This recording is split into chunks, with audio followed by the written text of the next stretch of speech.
CTV Calgary, local breaking news. Good afternoon. Alberta teachers and the province resume bargaining today in an effort to avoid a looming strike. Teachers across the province voted overwhelmingly in favor of a strike in June. Sticking points include growing class sizes, support for students with complex needs, and wages. Premier Danielle Smith claims public education in Alberta has more than enough funding to address the issues and questions how school boards are managing their money. The president of the Alberta Teachers Association disagrees with the Premier's comment, saying school boards must abide by a strict funding formula. A formula that they get that they're only allowed to spend so much money on central office and administration. So I'm not quite sure where that comment comes from. I think that is the Premier trying to pass the buck here when really the responsibility of underfunding our schools lies with her government. If no deal is reached, teachers have until October 7th to hit the picket lines and must give 72 hours strike notice. The group representing the province at the bargaining table will be voting Friday about whether to lock out teachers. Calgary's mayor is invoicing the province for $10 million to recover the cost of collecting the province's portion of property tax.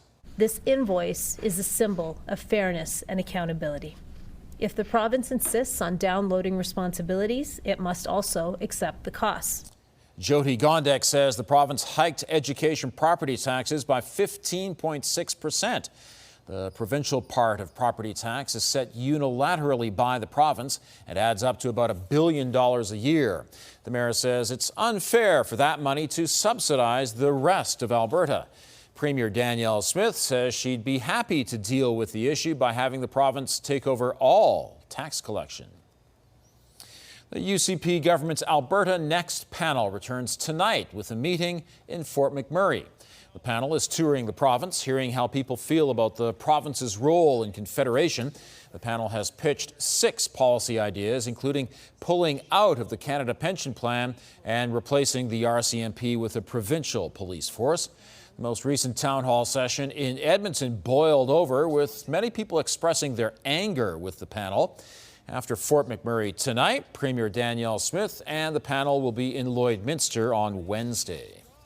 Meantime, a separatist party is calling on Premier Smith to go directly to a binding referendum on Alberta independence.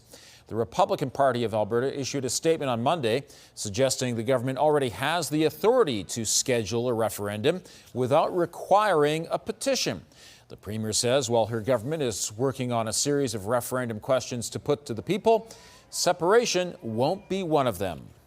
We're not putting forward a question on the issue of independence. We're putting forward questions on how we can be a bit more like Quebec. Should we collect our own taxes? Should we have our own, more control over our own immigration system? Should we put the question of an Alberta pension plan to the people? A judge is reviewing whether a proposed referendum question from the Alberta Prosperity Project violates the Constitution. A ruling is expected before the end of 2025. Meantime, a competing petition for a referendum to keep Alberta in Canada is gaining momentum, with people lining up to sign it at locations across the province. Someone fishing along the Milk River has been attacked by a grizzly bear. Alberta's Parks Minister says it happened this weekend and the person is recovering. Todd Lowen says the bear was with cubs when the attack happened and suspects the grizzly was acting defensively. He also says the bear hasn't been seen since the mauling. Some furniture sold at the Brick is being recalled because of high levels of lead. The recall affects Lars branded furniture, including its counter table, chairs, wood top, metal base, and tabletop glass insert. Health Canada says the black coating on the products contains an excessive amount of lead. More than 17,000 affected products were sold across the country between June of 2023 and July of this year.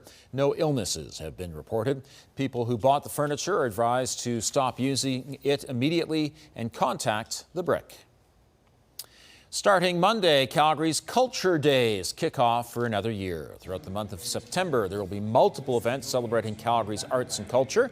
This year, there's a focus on offering more performances downtown. The city has provided grants to 20 local organizations that will provide pop-up performances, art exhibitions, and cultural workshops and festivals. Thanks for joining us. We'll have more on the top stories coming up on CTV News at 5 and 6 or anytime online at ctvnews.ca/Calgary.